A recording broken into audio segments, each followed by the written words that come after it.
Right, it's an awful term, isn't it? Hands up, hands up. You can be outed now as a gastrosexual. The first thing to know, by the way, is I'm looking at the blackboard, and tonight's special is pan-seared lamb's kidneys on toast with baby spinach and cashew blue, and it's $12.95, which is very good.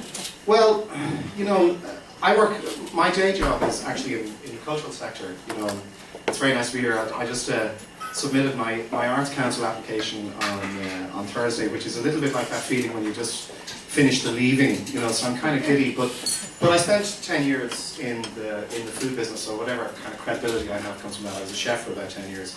And I'm very interested in the analogies between what happens in the world of culture, in the world of art, and the world of food, and there's loads of areas where they intertwine, I guess. And I suppose I often feel that our culture of food is kind of driven by consumption, and it's kind of been part of the long tail of maybe of neoliberal economics over the last 20 years, because what fuels, I guess what fuels capitalism and what fuels neoliberalism ultimately at the end of the day is consumption. And our consumption of all things food related has, you know, exploded over the last 20 years. It's been something of a phenomenon, I guess.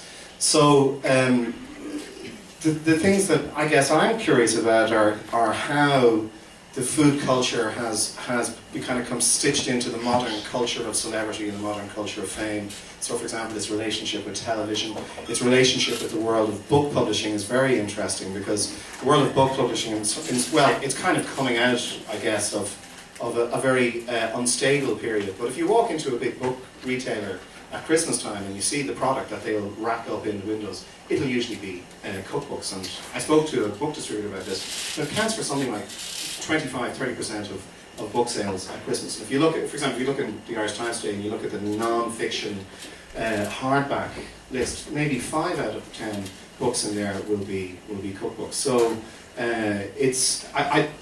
our newspapers, for example, our weekend newspapers. Once for a little experiment, I bought all the Sunday newspapers and I cut out all of the various food bits and reportage and supplements and things. And it's just a phenomenal amount of chatter, nothing like what we're doing here today, around food. So I'm curious about all of the things that are happening kind of underneath this outer layer of kind of consumption, and sometimes, you know, maybe a sort of rather forced air of celebration around it.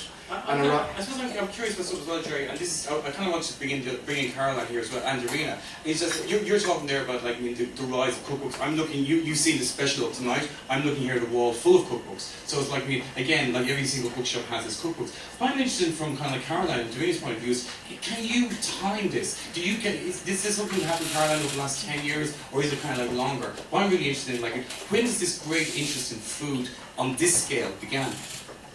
Well, when I left Ireland in 2006 and I went to live in New Zealand. And when I was there, what really struck me were the cafes. Like, you went out to any cafe and they had really good food, really local food. They were really pushing great flavours, punchy taste, and amazing coffee.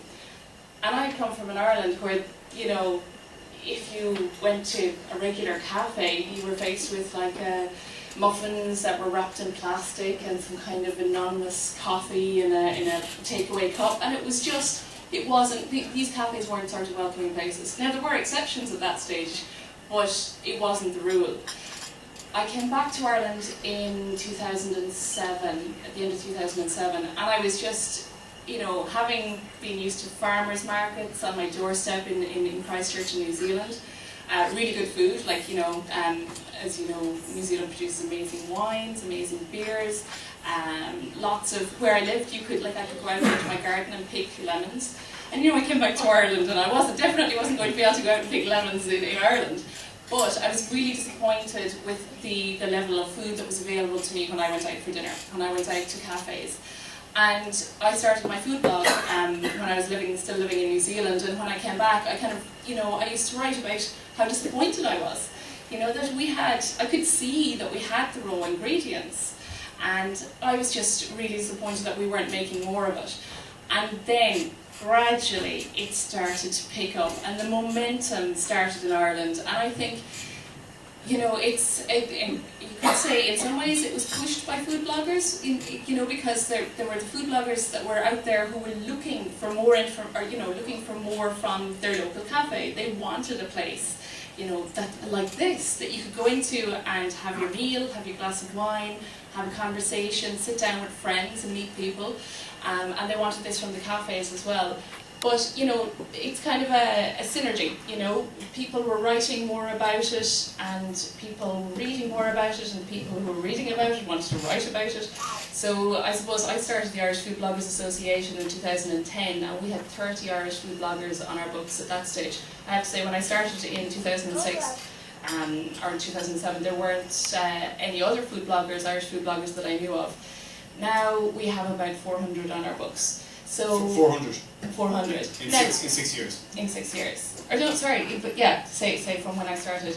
So, you know, the thing is, you know, you look at food bloggers and sometimes people don't stay around for very long. They start it and then they drift off. But each of those people has a new and a different engagement with food as a result of starting a food blog.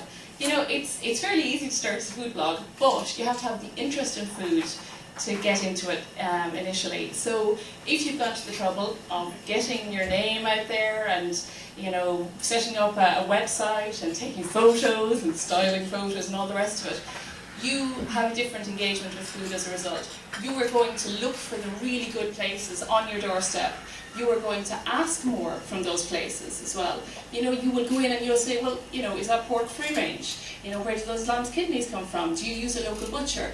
And it's people asking makes things happen as well. And I think that Ballymaloe has a huge part to play in that.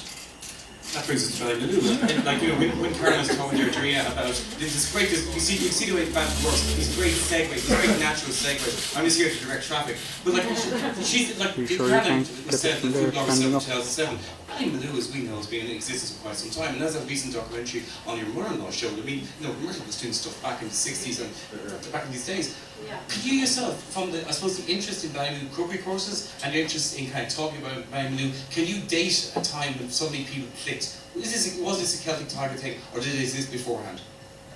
Well, we were, as a family, I'm not even sure whether I need the mic because of the headmistress's voice. I could probably be heard down the other end, you can say even without a mic, but anyway. We were, as a family, we were so thrilled that that programme was made about Myrtle. I don't know if many of you have seen it. It was an hour-long programme on vital life and food, and for all of us ourselves, you know, but for our children and for our grandchildren to realise the visionary, in many ways, that their mother and their grandmother and their great-grandmother was a wonderful thing. And oftentimes these programmes aren't made until people have passed on. But it was so lovely for Myrtle, who's always been so, you know, she's been so humble about the whole thing, and it's really almost unaware of the impact she'd had. To realise she was held in such high esteem by so many people. It was really lovely, wonderful for her and for us as well. But back to food, and you know, we talk about the interest in, you know, our burgeoning food culture and the interest in cookbooks and blogs and all of that, and all the celebrity food programs. And what I keep wondering is if we're cooking anymore, what sort of impact this is having on the family table and all that kind of thing. And just yesterday, actually, I came back from a meeting in Belfast with the Food Safety Promotions Board, and they're just about to launch a big campaign on childhood obesity. And 1 in 4 children in Ireland at the moment are obese, and it's going, the graph is just going one way and fast. And so this is really a huge dilemma for all of us, and it's not easy to reverse, to change people's attitudes about food now. And one of the biggest challenges is, you know, people are so busy, and we all have, you know, such good intentions. Very often you have both members of the family working, they're coming home late in the evening, trying to get the kids out of the crèche, trying to cook something, trying to do their best, and then all this incredible conflicting information that everybody gets. And sometimes now, actually, we're spending more time, many people will tell you they're spending more time actually watching a celebrity food programme than actually in the kitchen. I haven't got time to cook, but still you can sit down for an hour, half an hour, whatever, and watch a programme. So I have a huge concern and wonder what we can all do collectively to do something about this time bomb that we're all sitting on, and how we can help our friends and our neighbours, our children, and pass on those of us who are fortunate enough to have some cooking skills and to be in a position where we learn from our mothers or from somebody else how to cook, how we can help a teenager, a mom who's perhaps trying to manage on her own or isn't, you know, to just pass on, if it's nothing but showing people how to make a little loaf of bread or a bit of soup or an apple tart or something nourishing, and not only just cooking but also passing on growing skills as well, so that people can realise that they can grow on a windowsill, they can grow in a box, on a balcony, something. Because the funny thing is, if you grow something yourself, if you plant seeds with your children or whatever, they'll eat everything. They eat broccoli, kale, shrimps. I mean, I know you don't plant shrimps, but you know, I mean, my little feral grandchildren eat shrimps and periwinkles and all sorts of things that other parents would say, my kids would never eat that. But actually, the funny thing is, if they don't hear you saying they'd never eat that, it's amazing what they'd eat. Sorry, but anyway, that's just some thoughts. It's very interesting because we've definitely got a broad church of kind of teams emerging from kind of like celebrity chefs, cookbooks, the local growing, the obesity, you know, so it's a really kind of like, food is one of these kind of emotive, hot button issues that brings up all these kind of thoughts. Like, Gerry, you want to kind of get in, I suppose, when Darina was talking about obesity, you were kind of nodding your head. Well, there's a kind of, I often think there's a kind of cognitive dissonance, you know, between this world of, this world of the good life, this perfect life that's portrayed through food on television and things like that. And I think it's interesting to kind of examine a little bit the sort of the subtext of what's being portrayed there sometimes, you know, because it strikes me that oftentimes the food stays exactly the same, you know, like, I mean, you know, it's almost as if the notion that it's like some kind of alchemy takes place if somebody takes like a lemon and some olive oil and a sprig of rosemary, you know. But actually the real star of the show is really olive oil, which has been around for thousands of years, you know. But actually sometimes I think what we're buying into is it's the connection to the person who's preparing the food and what they portray. And I wonder sometimes, does it also make people feel a little bit inadequate? Maybe that's one of the reasons why people cook less. I mean, the figure that I call to mind is that it might have been Joanna Blythman actually, who I know you had at your book festival, Darina, which was, by the way, I couldn't make it, but that was just an amazing, that was kind of like the G20 of food writers. It was extraordinary people you had there, Michael Pollan and all of those amazing people. But 26 minutes or something was the average figure that on average people in the UK spend in the kitchen now. And you know, to watch a food programme on TV might take you 30 minutes. So we do spend more time watching it than preparing it. And the watching thing is really interesting because I think one of the things that's happened is the proliferation of food images. It's kind of like a sensory bombardment now. Now that's a very old thing. You know, we've always been fascinated with pictures of food. Goya painted food a lot. Rembrandt painted food a lot. It's always this relationship with our visual cortex, and I think it's maybe something deeper. It's in our reptilian brain. You know, we respond to images of food in a very elemental kind of way, in a way that we probably don't understand so well. But yes, there's absolutely a cognitive dissonance between this aspirational idea of the good life portrayed through food on television and in magazines and supplements and books and so forth, and then the reality of the reality of what is the backbone of most people's diet, which is like a lot of heavily processed food, which, by the way, really employs something around. That's probably a class issue, and class is a subtext. Class and gender and all of these things are kind of deep, problematic, you know, issues that sit just below the surface of our relationship with food, I think.